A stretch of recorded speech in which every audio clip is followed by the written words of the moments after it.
საქართველოს მეხუთე პრეზიდენტ ძალიან მნიშვნელოვანი სიტყვით მიმართვა ჰქონდა ჩეხეთის პარლამენტში. მან დღეს საუბარი დაიწყო დღევანდელი დღის 9 აპრილის მნიშვნელობით, რამდენად მძიმე და რამდენად სასიხარულოა ის ქართველი ხალხისთვის და წუთიერი დუმილით მიაგეს პატივი საქართველოში რუსეთის მიერ მოკლულ ახალგაზრდებს, მშვიდობიან დემონსტრანტებს, ასევე უკრაინაში დაღუპულებს, რომლებიც ასევე თავისუფლებისთვის და ასევე რუსეთის წინააღმდეგ იბრძვიან.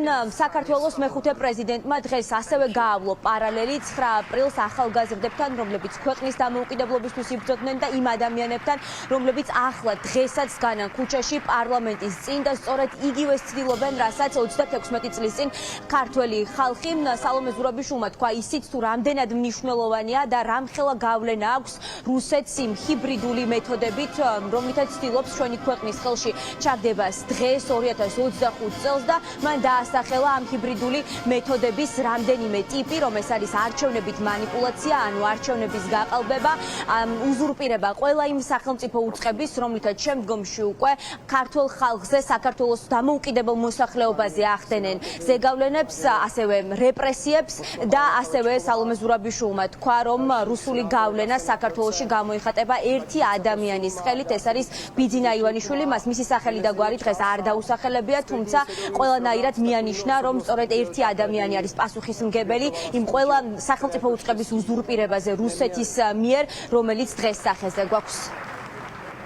36 წლის შემდეგ, იგივე დღეს და იმავე ადგილზე, სადაც თავისუფლებისთვის სისხლი იღვრებოდა, ქართველები ისევ ქუჩაში დგანან. ისინი აქ არიან 140 დღეზე მეტია. მშვიდობიანად აპროტესტებენ დემოკრატიის წინააღმდეგ ქმედებას. ჩვენი ინსტიტუციები გამოყენებულია ხალხზე რეპრესიებისთვის. ჩვენ ერთპარტიული სისტემის წინაშე ვართ და ყველაფერზე პასუხისმგებელია ერთი ადამიანი, რომელიც არის რუსეთის ჩრდილი, რომელიც იზრდება და არის ევროპული დემოკრატიის წინააღმდეგ. საქართველოს ტრანსფორმაცია ხდება არა ტანკების მიერ, არამედ კანონების და რეპრესიების მიერ. არა ერთხამეში, თუმცა ნაბიჯ-ნაბიჯ. ჩვენ ვხედავთ, რომ თვალწინ გვენგრევა დემოკრატია რეალურ დროში. ახალი სტრატეგია არ მოითხოვს ჯარს. ამისთვის საჭიროა სამი ნაბიჯი: არჩევნების манипуляция, პროპაგანდა, დეზინფორმაცია და მარიონეტული მთავრობა, რათა ინსტიტუციებზე შიგნით ჰქონდეს გავლენა. საქართველო არის სატესტო და თუ ეს ჰიბრიდული სტრატეგია წარმატებული იქნება ევროპაში, სხვაგანაც გამოიყენებენ, მაგალითად მოლდოვაში, რუმინეთში ან ევროპის უფრო სიღრმეებში, რადგან ესაა იაფი და ჩუმი.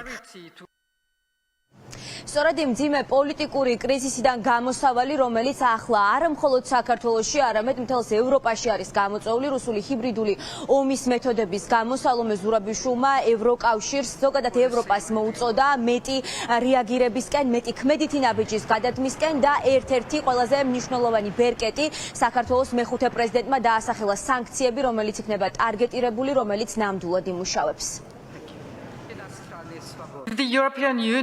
ევროპის რეაქცია არ არის სათანადო იმისა, რაც ხდება საქართველოში.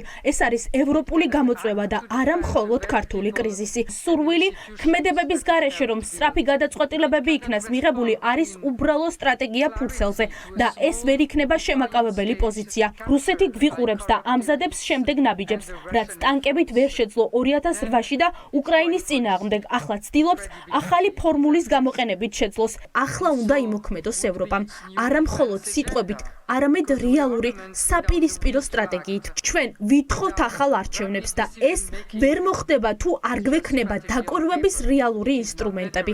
ქართულმა ხალხმა უნდა იცოდეს, რომ ისინი მარტო არ არიან.